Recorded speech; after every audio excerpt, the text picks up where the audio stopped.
So with overwhelming feedback, seems like you guys want a beginner's guide for 2021. I'm not gonna lie, I don't know why I do this to myself. But if you stumble across this video, more than likely you're a returning player getting back into the game, or you're brand new and you wanna know what to do right off the bat. And this video is gonna tell you everything from re-rolling all the way down to summoning, crystal management, all that type of stuff. And real quick, let me just say that if you don't know what a gacha game is, but you're already playing Grand Summoners, I hate to break it to you, you're already too far deep and I can't save you. So first and foremost, let's talk about what you'll do as soon as you download the game. So you find the game on the App Store. I'm sorry that you found it. If you're coming back, you already know what you're getting yourself into. Start the game, you go through the tutorial or you skip it, up to you. You pick one of the 3 starter units, always go with Corsair. She's the best out of all of them and usually the safest option. And then you get into the actual game and now you can actually summon. And this is where the re-roll comes into play. Let me just say this before I actually talk about the re-rolling. Summoning in this game is a little bit different, especially for a new account. If you're brand new to the game and you do a single summon on any banner, you are guaranteed a 5-star on your very first summon on your account. No matter what, you are guaranteed a 5-star. And then you are also guaranteed a 5-star on every new banner because you get a guaranteed 5-star free crystal multi. You only are guaranteed a 5-star once from a single summon on the very first summon on your account.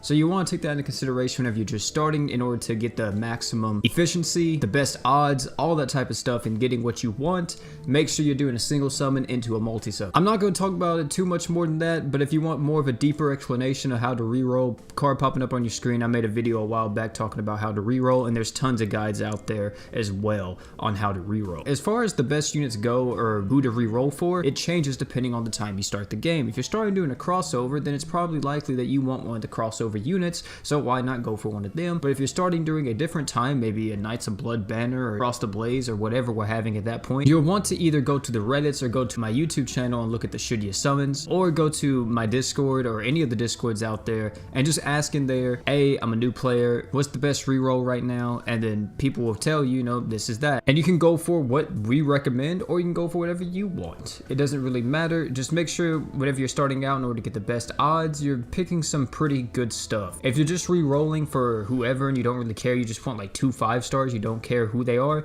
you may see some trouble later on down the road with your account, especially once you start progressing into the middle of the game and then especially progressing into the end game. Now after you got your re-roll, boom, that's it. You can play the game now. Beginner's guide's over. There you go have fun. Now I'm just messing with y'all. I gotta tell y'all how to do this. So the first things first, the thing that I would prioritize as a new player, and I still say this, I recommended last time and I recommend it now, is that you progress through chapters 1 through 5 and beat all of them, because once you do that, that enables you to get Reyes, a luck unit, or the free unit that you get, also the main MC, and you're able to make him luck 80, which gives you a free luck unit right off the bat. There's other ways to get luck units later on, and a lot of them are really strong, but for right now, Reyes is gonna be your go-to. After you beat the story and you clear all the way up to chapter 5 and you get Reyes completed, you have 2 options. One is if there's any limited time events with limit break stones or enhancement materials and all that in it, you should probably go farm that and clean out the shop as a new player, because that is going to be one of the best ways for you to just accelerate your account's progress. Getting those LB stones is definitely going to make a big difference. Having maxed out equipment in this game is about as equally as important as having a maxed out unit. I know I did say Reyes is a luck unit, but if you're playing during a crossover and you can get the crossover units to 120 luck, you'll know if you can or not because they're advertised it all over the event. And then I recommend doing the event because more than likely that 120 luck crossover unit is going to be a lot stronger than your luck 80 Reyes. Now if you don't really care about any of the events right now, or maybe they don't have any enhancement materials because it's possibly a rerun event, then I would recommend go farming some giant bosses. Giant bosses give you very strong equipment as new players and would probably be your best friends until you can luck out and get like one of the crossover gacha equips. So it's a lot better just to go farm these free ones, at least for now, until you can get set up later on. The one that I would prioritize if I was you guys would be Lesser Demon Heart. No matter what, this is always a go-to, and it's a very strong equip right out the bat because it gives you art gauge, which art gauge is what allows you to use your arts or your ultimate attack if you play other games. And being able to generate arts in this game is one of the strongest buffs you can put on a unit, because it may not be a damage buff on face value, but of course the more you can get your arts up means the higher your DPS DPS means the faster the boss is gonna die. There are other items that you can get from the giant boss, but make sure you at least get this one because this is probably the most important one. You can always look at the others and see if you like the others. There's another one that's really good, which is Relic Redeus, which you may want to farm that until you get better 5-star physical items because it's really good on a lot of characters, especially starting out. And of course, don't forget about these as well. After you clear chapter 5, there's another reason why I told you guys to do this is because you unlock side stories. Once you unlock side stories, you can now farm the Knights of Blood saga events. And there's some equips from this that are really strong, notably the 5-star defense equip from the Thetis event and also the 4-star support item from the Berwick event. There's others too in here that are really good, like Alma's hat is also in this, but she's part of the Freedom Fighters. So just make sure that you probably look at all of these, see what they all do, and be like, huh, you know what, this would be a pretty good pickup for my team, and go with it. I told you a lot about farming for equipment and farming for unit LB stones and all of that. I know some of you may be asking about, OP, how do I farm to awaken my unit?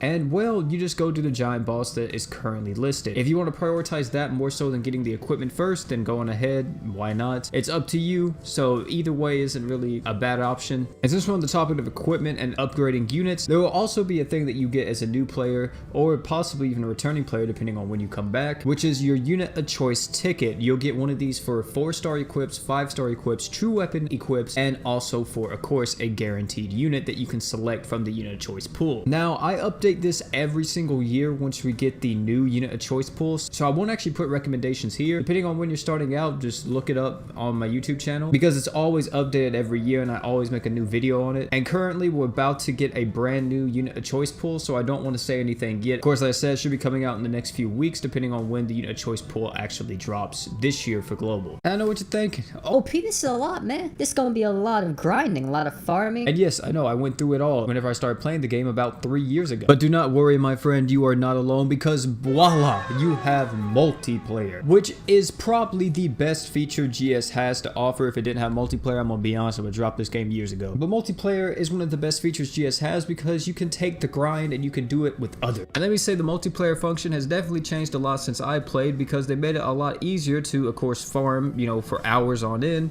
And this is gonna be the best way for you to farm most of the events in the game. Farming in multiplayer is usually a lot more beneficial than farming solo unless you can only do it solo, because whenever you farm in multiplayer and let's say everybody uses a luck unit, you get tons of additional drops. So if you're starting out, I highly recommend, if you're having trouble with any quest and you're able to do it in multiplayer, host the quest because you'll still get all the mission clear rewards and all that type of stuff as long as you're hosting it. If you join a quest though, you won't get that. And that's practically it as far as gameplay goes, and you'll pretty much do that. Your farm, your grind, and you'll keep going. And of course, there's one thing that I forgot, and that's summoning. I know we touched on summoning a little bit with the beginning with re-rolling, but there's a little bit more that I want to talk about. Summoning in this game, especially if you're free to play, you have to be very, very stingy with your currency because yes, GS does give out tons of currency, but as a free player, you do not have a guaranteed whatsoever unless, of course, you're doing the first multi on a banner or you have 1500 crystals saved up. Compared to a paying player who gets guaranteed 5 stars every single multi no matter what. And summoning in this game is probably the one thing that most people hate because it's kind of tedious and you can get cucked by it pretty freaking hard. And my best advice that I can give you is make sure that whatever you're summoning for, it's always a benefit to your account. You're lacking a support unit, you may want to wait till a banner comes along that has a pretty strong support unit on. You're lacking a pretty strong damage dealer, then wait for a damage dealer. You're lacking a tank, then, you know, of course save until you see a tank and then summon for that. Don't just summon on every single banner because you can, because more than likely you'll go down the hole and you won't have any crystals, especially as a free-to-play player, and you never want to go completely dry. That's why re-rolling is so important in the very beginning, because you're able to pick up a really strong foundation for completely free. You know, of course, just use your time, and that foundation can carry you so far. But of course, if you want to be extremely cautious, you don't know, you're like, you know, I'm kind of new. I always post Studio summons on every single new banner that comes out. I've been doing that for like the past year and a half to help people out whenever a new banner drops, to determine if you should summon or not, or spend money on it, what the case may be. So if you want to subscribe and watch those, you guys can watch those literally. It's like a day before every single banner comes out, I always post. So keep that in mind if you're planning on playing the game for a very long time. And that's pretty much all I want to say about it. Just make sure whatever you're summoning for, it's going to be meaningful for your account. It's actually going to make a difference for you, and not just summoning just to summon. I know this video is probably already running pretty long, so I won't keep you guys too much longer, but I want to talk about the general gameplay loop since I've told you guys pretty much all the basics. The general general gameplay loop, after you do all of this, after you get your starting account, after you get your foundation, you start farming stuff, you're joining discords, asking for help in discords, you're doing multiplayer, you're farming. The general gameplay loop after this is pretty much you do events every single time a new event is out. You can do your dailies if you want to. You help new players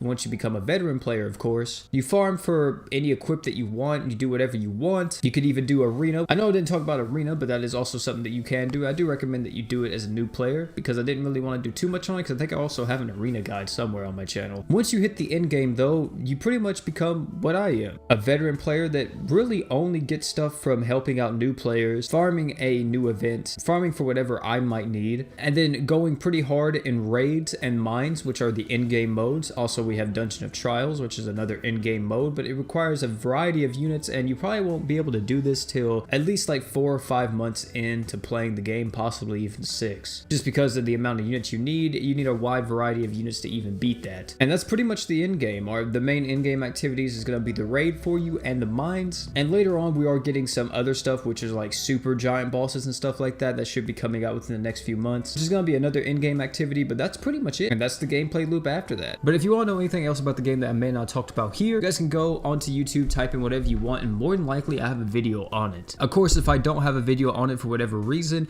you guys can always go to my Discord and ask in there. Of course, if you have any questions and you may want me to answer them specifically, you can always go to my Twitter and follow me on Twitter and ask me on there. I would say ask in the comment section below, but usually after an hour to 2 hours of a video being up, all the comments just get lost into the void and it's very hard for me to keep up with everything, so I highly recommend that you guys go over there to my Twitter and at me on Twitter. But hey man, that's the new beginner's guide. It's possible that I missed a lot of things, but I just wanted to cover the main points that I thought was the most important. Of course, like I said, if you have any questions, visit the Discord, visit me on Twitter, or you can ask in the comment section. It's just possible I might not be able to answer it, but it is very possible that another player that's been playing the game for a while will be able to answer you. Thank you all for coming out. It's been your boy OP. If you're starting the game, I wish you the best of luck, and I hope you stay for a while. It's been your boy OP. Don't forget to like, comment, subscribe for more. And last but not least, man, we do a tradition over here at the OP Foundation, and that is, don't forget to drink water.